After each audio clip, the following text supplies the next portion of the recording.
देखो एडजॉर्प्शन कितने तरह के होते हैं, टाइप्स ऑफ एडजॉर्प्शन। तो एडजॉर्प्शन के जो हम टाइप्स बता रहे हैं depending upon the force of attraction, ये जो आपको टाइप्स बता रहे हैं वो डिपेंड करता है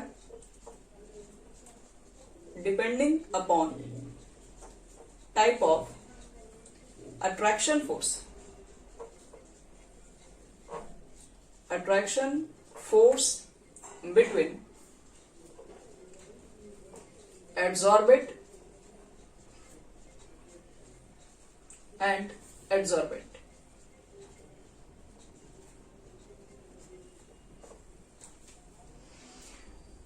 एडजॉर्बेंट किसको कहते हैं, किसको याद है यहां पे?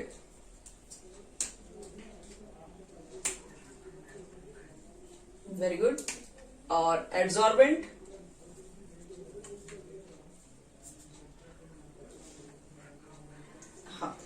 देखो बच्चों, जिसका सरफेस होगा वो एडजॉर्बेंट, और जो भी सरफेस पे एडजॉर्ब होगा वो होता है एडजॉर्बेंट। तो याद रखिएगा एडजॉर्बेंट और एडजॉर्बेंट के बीच के जो अट्रैक्शन होते हैं, क्योंकि किसी अट्रैक्शन के थ्रू ही तो वो एडजॉर्ब हो रहा है, तो एडजॉर्बेंट के बीच के फोर्स ऑफ अट्रैक्शन के बेसिस पे जो आपको एडजॉर्प्शन है उसको टू टाइप्स में डिवाइड किए हैं। फर्स्ट को बोलते हैं physical adsorption, physical adsorption, short में बोलते हैं इसको है फिजिसॉर्प्शन।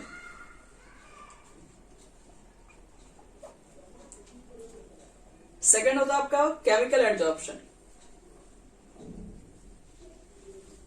केमिकल एडजॉर्प्शन, और जिसको हम लोग बोलते हैं केमिजॉर्प्शन।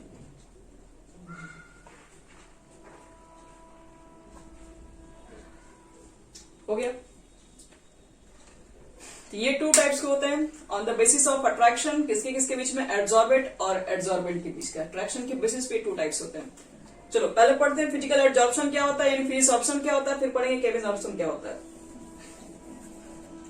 देखो फिजिकल एडजॉर्प्शन में क्या होता है, जैसे मान लो तुम्हारे पास एक सरफेस है और इस सरफेस पे क्या हो रहा है, इस सरफेस पे मान लो कि भाई एडजॉर्बेंट मॉलिक्यूल्स आके बैठ गया है।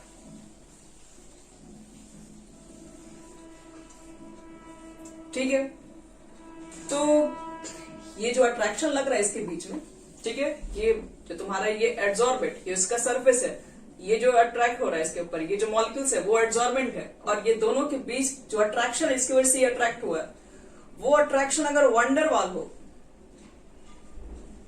वंडरवाल अगर फोर्स हो, अगर वो अट्रैक्शन अगर आपका वंडरवाल फोर्स ऑफ अट्रैक्शन होगा, तो उस तरह के याद रखिएगा, उस तरह के एडजॉर्प्शन को हम लोग कहेंगे फिजिकल एडजॉर्प्शन। सिंपल सा बात है बच्चों लोग, जब एक एडजॉर्बेंट और एडजॉर्बेंट के बीच का अट्रैक्शन अगर वंडरवाल फोर्स ऑफ अट्रैक्शन के थ्रू अगर ऐड होता है, तो उस तरह के जो भी एडजॉर्प्शन हो रहे होंगे उसको बोलते हैं फिजिकल एडजॉर्प्शन। लिखते हैं पहले, क्या कोई डाउट है इसमें वंडरवाल की वजह से? वंडरवाल जो फोर्स होता है बच्चों बहुत वीक फोर्स होता है, ये बहुत हाईली स्ट्रॉन्ग अट्रैक्शन नहीं है। जैसे मान लो कि अगर हम यहाँ पर इस सरफेस है, बोर्ड दिख रहा है आपको, एक सरफेस है, अगर इसके ऊपर हम कुछ वाटर ड्रॉपलेट डाल दें तो इस सरफेस पे रहेंगे कि नहीं रहेंगे? अब एक चीज बताओ, अगर हम इसको हाथ से अगर हम पोंछ दें पूरा, तो वाटर ड्रॉपलेट्स आपके क्या हो जाएंगे, पूरे साफ हो जाएंगे। तो ये किस तरह का अट्रैक्शन था?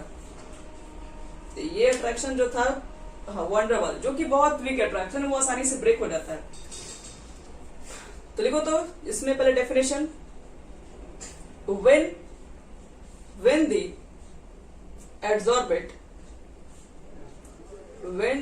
adsorbate molecule, एक minute, when the adsorbent molecule are bonded to the adsorbate surface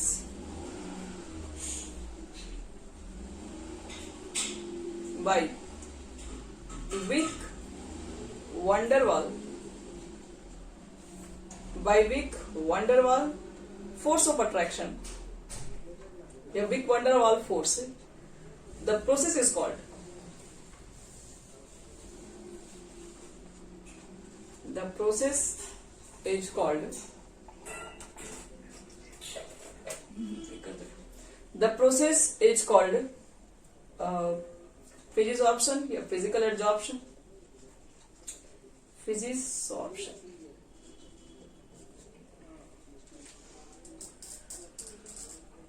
यानी कि आपके एडजॉर्बेंट और एड्जॉर्बेंट मॉलिक्यूल के बीच का जो अट्रैक्शन है बाय वीक वंडरवॉल फोर्स है, तो उस प्रोसेस को हम लोग बोलेंगे फिजिकल एडजॉर्प्शन। फिजिकल एड, हाँ बोलिए बोलिए।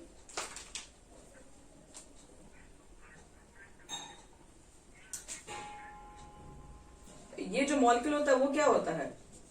मॉलिक्यूल तो एडजॉर्बेंट ही नहीं, एडजॉर्बेंट जो सरफेस प्रोवाइड करता है वो होता है ना।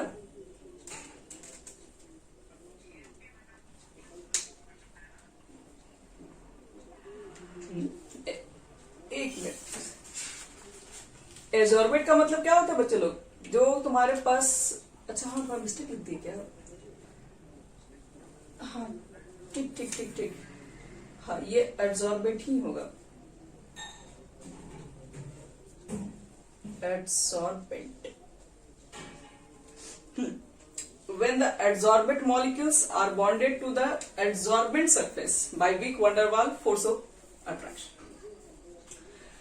तो ध्यान से देखो, इसमें ध्यान से, ये जो है ये तुम्हारा weak van der Waals force of attraction की वजह से क्या ही चिपक गया है। अब इसमें क्या होगा? इसमें अगर एक वाटर ड्रॉपलेट अगर नीचे इसके ऊपर भी डाल देंगे तो वो मॉलिक्यूल एक दूसरे को अट्रैक्ट कर रहा होगा, क्योंकि इसके बीच में फोर्स ऑफ अट्रैक्शन है बहुत कम है, तो बहुत ज्यादा ये अट्रैक्शन से बंधा नहीं होगा। लेकिन इसके ऊपर आप डालेंगे तो ये दूसरे मॉलिक्यूल अगला भी मॉलिक्यूल को अट्रैक्ट करता रहेगा, एक के ऊपर एक के ऊपर एक, क्या होता है लेयर बाय लेयर बनते रहता है। तो फिजिकल जब एडजॉर्प्शन होता है तो याद रखिएगा मल्टी लेयर बनता है, मतलब इसके अंदर जो मॉलिक्यूल्स का जो एडजॉर्प्शन होता है वो बोलते हैं कि physical adsorption form multi layer in nature. इसे भी लिखो, दूसरा पॉइंट करके लिख सकते हो, लिखो फिजिकल एडजॉर्प्शन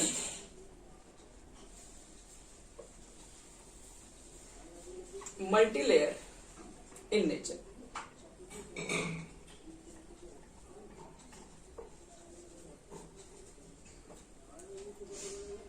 देखो बच्चों लोग, कोई बहुत ज्यादा अट्रैक्शन नहीं रहता, इसलिए थोड़ा थोड़ा मॉलिक्यूल के अट्रैक्शन होते हैं, ये सब आपस में एक दूसरे को अट्रैक्ट करेंगे, तो इसलिए थोड़े बहुत आपस में मॉलिक्यूल एक दूसरे के ऊपर क्या होते हैं ज्वाइंट होते चले जाते हैं, पर ये मॉलिक्यूल्स याद रखना स्टेबल नहीं होते हैं। फिर एक और देखिए, अगर मान लो कि अगर ये एक बार अगर यहां पर बैठ के मान लो इतने सारे लेयर फॉर्म कर दिए और एक बार इसको अगर हम हटा दे तो क्या ये लेयर को फिर वापस लाया जा सकता है? तो ला सकते हैं, फिर से वाटर ड्रॉपलेट लाएंगे, फिर से वो लेयर को क्रिएट कर देंगे। तो इसका मतलब ये होता है ये रिवर्सिबल नेचर में है, मतलब इसको एक बार हटा कर भी वापस फिर बनाया जा सकता है। तो लिखो physical adsorption is reversible in nature. Physical adsorption is reversible in nature.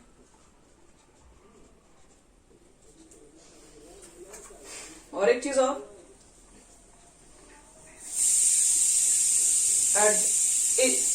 अच्छा मल्टी लेयर इन नेचर।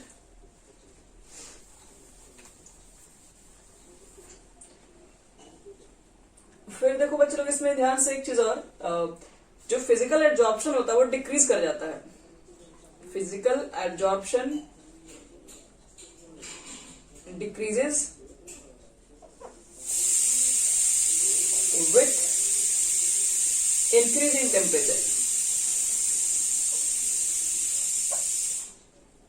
अगर आप टेम्परेचर को बढ़ाओगे तो फिजिकल एडजॉर्प्शन डिक्रीज कर जाएगा, मतलब जो सरफेस के ऊपर जो बैठ रहे तो मॉलिक्यूल वो क्या होंगे, धीरे धीरे कम हो जाएंगे। क्यों कम हो जाएंगे? आप टेम्परेचर बढ़ा रहे हो, वेपर के बन के ऐसे बाहर निकल जाएंगे। जब टेम्परेचर ज्यादा होगा तो खुद ही मॉलिक्यूल्स के वेपर बनना स्टार्ट हो जाएगा। तो इसलिए क्या होता है, फिजिकल एडजॉर्प्शन कम हो जाता है। टेम्परेचर के बढ़ाते के साथ साथ फिजिकल एडजॉर्प्शन का प्रोसेस जो होता है वो स्लो होने लगता है।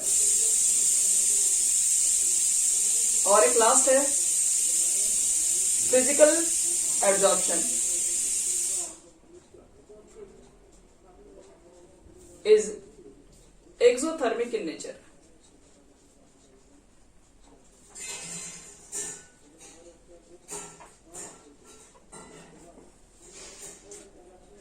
एक्सो टेम्परेचर का मतलब है जैसे मान लो मॉलिक्यूल्स क्या है आपस में सरफेस पे एब्जॉर्ब हो रहा है, वही मान लो वाटर मॉलिक्यूल एब्जॉर्ब हो रहा है। अगर मान लो मैं टेम्परेचर अगर बढ़ा दे तो मॉलिक्यूल एब्जॉर्ब थोड़ी ना होगा, तो मॉलिक्यूल्स क्या वेपर बन के बाद अब अट्रैक्शन कम नहीं हो जाएगा, वेपर बन के तो बाहर निकलने लगेगा जब अगर हम टेम्परेचर को इंक्रीज कर दे तो वहां पे, तो फिर एब्जॉर्प्शन का प्रोसेस कम हो जाएगा कि नहीं। अब जो सरफेस के ऊपर बैठता था क्यों बैठेगा, वो तो उसको इतना टेम्परेचर मिल गया कि वो तो गैसेस के फॉर्म में बाहर निकल गया, तो इसलिए एब्जॉर्प्शन डिक्रीज कर जाता है। टेम्परेचर बढ़ने से फिजिकल एब्जॉर्प्शन डिक्रीज कर जाता है।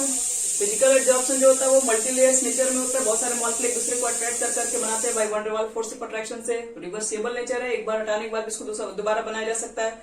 और ये फिजिकल एब्जॉर्प्शन जो होता है वो एक्सोथर्मिक नेचर का होता है, मतलब जब भी फिजिकल एब्जॉर्प्शन हो रहा होता है तो वहां पर कुछ ना कुछ एनर्जी रिलीज हो रही होती है।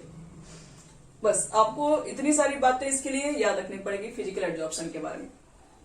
फिजिकल एब्जॉर्प्शन एब्जॉर्बेंट और एब्जॉर्बेंट के बीच में by weak van der Waal force of attraction से बना है, मल्टीलेयर नेचर है, रिवर्सिबल नेचर का भी है, डिक्रीज कर जाता है ये है जब टेम्परेचर को बढ़ा देंगे, और जब भी एब्जॉर्प्शन हो रहा होता है तो वो एक एक्सोथर्मिक यानी कि एनर्जी रिलीज होती है वहां पर। ये तो हो गया फिजिकल एब्जॉर्प्शन के बारे में सब कुछ। अब सेकंड बात करते हैं केमिकल एब्जॉर्प्शन। केमिकल एब्जॉर्प्शन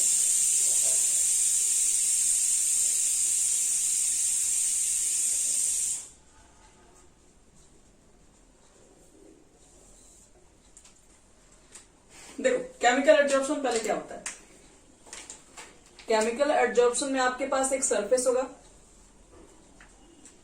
और इस सरफेस पे क्या होंगे, मॉलिक्यूल्स आएंगे। ये तो पहले नीचे वाले मॉलिक्यूल्स होंगे ही, देखिए होता क्या है, नीचे वाले मॉलिक्यूल्स तो होंगे जो सरफेस के नीचे वाले मॉलिक्यूल्स है वो तो अनबैलेंस है, तो अपने आप को बैलेंस करने के लिए दूसरे को खींच रहे होंगे। तो जैसे यहाँ पर मान लो एक मॉलिक्यूल्स आएगा इस सरफेस के ऊपर, तो यहाँ पर आकर ये चिपकने लगेगा। क्यों चिपकने लगेगा, क्योंकि नीचे वाले खींच रहे हैं इसको, क्योंकि खुद अनबैलेंस पर है, इसलिए इसको एब्जॉर्प्शन होता है। तो अब देखो इसमें क्या है, केमिकल एब्जॉर्प्शन में क्या है, अब ये तुम्हारा सरफेस है एब्जॉर्बेंट और ये हो गया एब्जॉर्बेंट। अब ये दोनों के बीच का जो अट्रैक्शन है, इस बार दोनों का अट्रैक्शन होना चाहिए बाय केमिकल बॉन्ड। इस बार बच्चे लोग जो अट्रैक्शन है उसका नाम है केमिकल बॉन्ड। ये किस तरह का अट्रैक्शन है, मतलब ये भी दोनों के बीच में केमिकल बॉन्ड बनेगा। अब ये ऐसा है कि सरफेस के जो मॉलिक्यूल्स है, ये जो इसके ऊपर जो एब्जॉर्ब हो रहे हैं वो मॉलिक्यूल्स, ये दोनों के बीच में एक केमिकल बॉन्ड बन जाए। तो इस तरह का जो भी एब्जॉर्प्शन होता है, इस तरह का जो भी प्रोसेस हो रहा होता है जिसमें एब्जॉर्बेंट के बीच में एक केमिकल बॉन्ड बन जाता है, मतलब उसके ऊपर अट्रैक्ट हुआ सरफेस के ऊपर बाय बॉन्डिंग के थ्रू, और बॉन्डिंग भी बना लिया उसके साथ, तो उस तरह के एब्जॉर्प्शन को बोलते हैं केमिकल एब्जॉर्प्शन। लिख लेते हैं पहले, when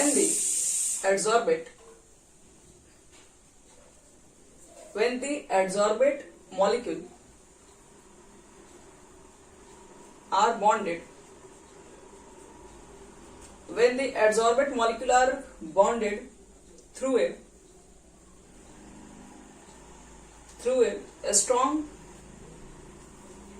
chemical bond, a strong chemical bond with adsorbent surface is called chemisorption या केमिकल एब्जॉर्प्शन। यानी कि यहां पे जो भी एब्जॉर्प्शन होगा, ऐसा एब्जॉर्प्शन जिसमें एब्जॉर्बेंट के बीच में जो फोर्स लगे वो स्ट्रॉन्ग फोर्स केमिकल बॉन्ड के थ्रू काम करता हो, तो उस तरह के याद रखना, उस तरह के प्रोसेस को हम लोग बोलते हैं केमिकल एब्जॉर्प्शन। उस तरह के एब्जॉर्प्शन को केमिकल एब्जॉर्प्शन, मतलब अब यहाँ पर ये जो होगा, ध्यान रखिएगा, एक तो अट्रैक्ट हो चुका है, एक तो एब्जॉर्ब हो चुका है, और यहाँ पर एक केमिकल बॉन्ड भी बन चुका है। तो अब अगर मान लो कि केमिकल बॉन्ड बन चुका है, तो क्या अब इसके ऊपर क्या ये दूसरे मॉलिक्यूल को अपनी तरफ अट्रैक्ट कर पाएगा अपने आप को बैलेंस करने के लिए? तो जवाब है नहीं। क्यों नहीं अट्रैक्ट कर पाएगा? तो क्यों करेगा, एक केमिकल बॉन्ड इसके साथ बना के खुशी है तो दूसरे को क्यों बनाएगा? जैसे तुम लोग खुद से समझो, यहाँ पे CO2 गैस मान लो कि सी ने क्या कर लिया, O के साथ बॉन्ड बना लिया, तब इसके बगल में अगर कोई दूसरा ऑक्सीजन मॉलिक्यूल आएगा तब थोड़ी ना इसके साथ फिर बॉन्ड करेगा, नाइट्रोजन आएगा तो थोड़ी ना इसके साथ बॉन्ड बनाएगा, ये तो पहले से ही बॉन्ड बन चुका है, इसका चारों इलेक्ट्रॉन था, चारों इसमें ऑक्सीजन के साथ वो कंबाइन हो चुका है, तो इनको क्यों अट्रैक्ट करेगा, क्या मतलब इसका, ये तो पहले से ही कंप्लीट है, तो पहले से स्टेबल हो गया अभी, अब इसको कोई जरूरत नहीं किसी दूसरे मॉलिक्यूल को अट्रैक्ट करने की, तो ये दूसरे मॉलिक्यूल को बच्चे लोग जब ये अट्रैक्ट ही नहीं करेगा तो इसका कौन सा लेयर रहेगा, एक ही लेयर रह जाएगा, ये मल्टी लेयर नहीं फॉर्म कर सकता है। तो यहां पे लिख दीजिएगा केमिकल एडजॉर्प्शन इज यूनिलेयर या monolayer in nature.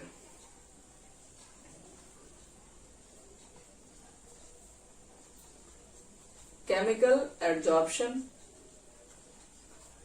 Is unilayer या इसको मोनोलेयर भी बोलते हैं, monolayer in nature.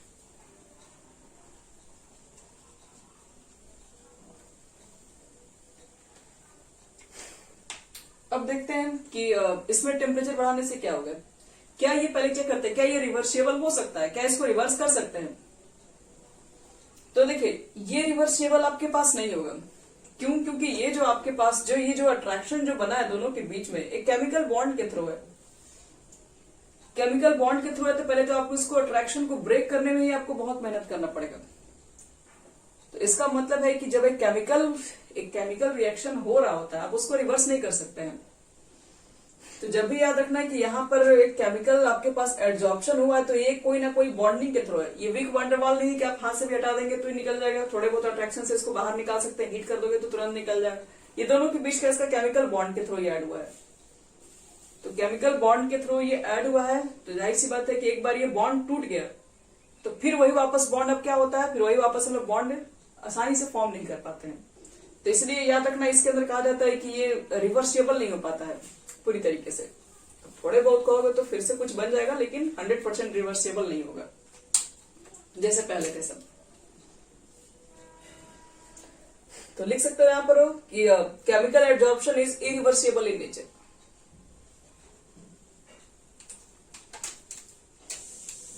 Chemical adsorption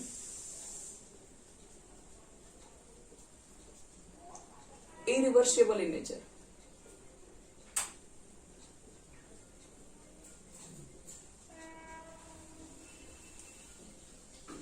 और एक लास्ट पॉइंट इसके लिए भी, यहां पर देखो टेम्परेचर अगर बढ़ाओगे तो यहां इसके लिए फायदा है।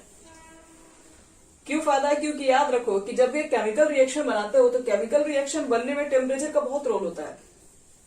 कभी भी अगर आपको एक केमिकल चीज बनानी है तो टेम्परेचर बढ़ाने से रिएक्शन थोड़ी फास्ट होती है। हम लोग पढ़े भी हैं कि रेट ऑफ रिएक्शन में कि टेम्परेचर के ऊपर भी डिपेंड कर रहा होता है बहुत सारे रिएक्शन। तो टेम्परेचर बढ़ाने से क्या होता है, इसके अंदर केमिजॉर्प्शन जो होती है वो बहुत फास्ट हो जाती है। फास्ट क्यों हो जाती है, क्योंकि टेम्परेचर बढ़ाने से दोनों के बीच का जो मॉलिक्यूल्स के बीच में जो अट्रैक्शन है थोड़ा जल्दी जल्दी फॉर्म होने लगता है। क्योंकि अट्रैक्शन मान लो इसके ऊपर क्या करना है, अट्रैक्शन नहीं करके बॉन्ड बनाना है, तो बॉन्ड बनाने के लिए इसके मॉलिक्यूल के बीच में बॉन्ड फूटेगा, इसके बीच के मॉलिक्यूल के बॉन्ड फूटेगा ताकि एक नया बॉन्ड फॉर्म हो सके। तो टेम्परेचर बढ़ाने से क्या होती है, इसकी जो भी बॉन्डिंग बनाने की जो कैपेसिटी होती है वो थोड़ी और तेजी से बढ़ जाती है। तो बस आपको इतना लिखना है कि केमिजॉर्प्शन increases with increase in temperature।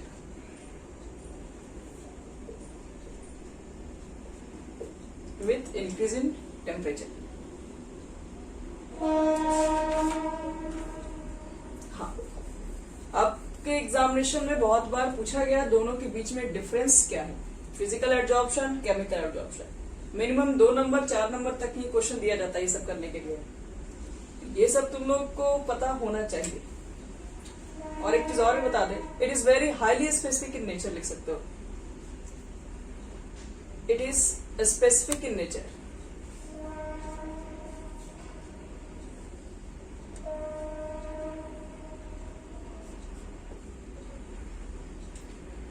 It is very specific in nature भी कह सकते हैं। इसका मतलब ये आपके पास नहीं है कि सरफेस एरिया पर आपके पास कोई भी सरफेस है और किसी को भी अपने तरफ अट्रैक्ट करके केमिकल बॉन्ड बना सकता है, बिल्कुल भी नहीं होता इसका मतलब। याद रखना कि एक सरफेस अगर केमिकल बॉन्ड के ऊपर बात होता है तो केमिकल बॉन्ड में बनने के लिए आप लोग पढ़े हैं ये केमिकल काइनेटिक्स में, ऐसे ही बॉन्ड फॉर्म नहीं होता। बॉन्ड फॉर्म होने के लिए भी बहुत सारे कंडीशन रिक्वायरमेंट होता है। एक तो उसकी एक्टिवेशन एनर्जी भी चाहिए होती है, एक तो हम लोग पढ़ते हैं उसके पास ओरिएंटेशन भी होना चाहिए, थ्रेशोल्ड एनर्जी भी होती है। तो इसका मतलब है कि ये बहुत हाईली स्पेसिफिक है। अगर मान लो कि एक साइड अगर मान लो सरफेस पे एक जगह बॉन्ड बन गया तो कोई जरूरी नहीं है कि ये चीजें बगल में भी बन जाएगी, क्योंकि क्या प्रॉपर ओरिएंटेशन, प्रॉपर अट्रैक्शन जरूरी है। इस साइड पे इलेक्ट्रॉन की कमी है तो ये वाला साइड और इससे कंबाइन होगा तभी बॉन्ड बनेगा। मान लो इधर साइड में इसको इलेक्ट्रॉन की कोई कमी नहीं तो इधर कंबाइन करोगे तो फिर बॉन्ड नहीं बनेगा। तो इसलिए क्या कहते हैं कि वेरी स्पेसिफिक होता है, किसी एक ही पॉइंट पर ये बॉन्ड बना पाता है। तो इसलिए ध्यान रखना है कि केमिकल जो एडजॉर्प्शन होता है, फिजिकल एडजॉर्प्शन में क्या आप कहीं भी डालेगा सरफेस पे बैठ जाएगा, लेकिन केमिकल एडजॉर्प्शन के लिए आपको प्रॉपर ओरिएंटेशन भी चाहिए होता है। कहीं एक फिक्स पॉइंट पर ही क्या होगा, कहीं एक फिक्स पॉइंट पर ही एडजॉर्प्शन स्टार्ट होगा। तो कम से कम ध्यान रखना इसको, याद रखना कम से कम मिनिमम आपको 5 डिफरेंस तो हम बता चुके हैं, लेकिन आपको 4 तो ऐसे याद रखना ही रखना है, इंपॉर्टेंट है। चलो ये तुम्हारा एडजॉर्प्शन के टाइप्स खत्म हो गए, ऑन द बेसिस पर था ये फोर्स ऑफ अट्रैक्शन के बेसिस पे। अब हमारे पास है नेक्स्ट जो टॉपिक है जिसका नाम है एडजॉर्प्शन आइसोथर्म।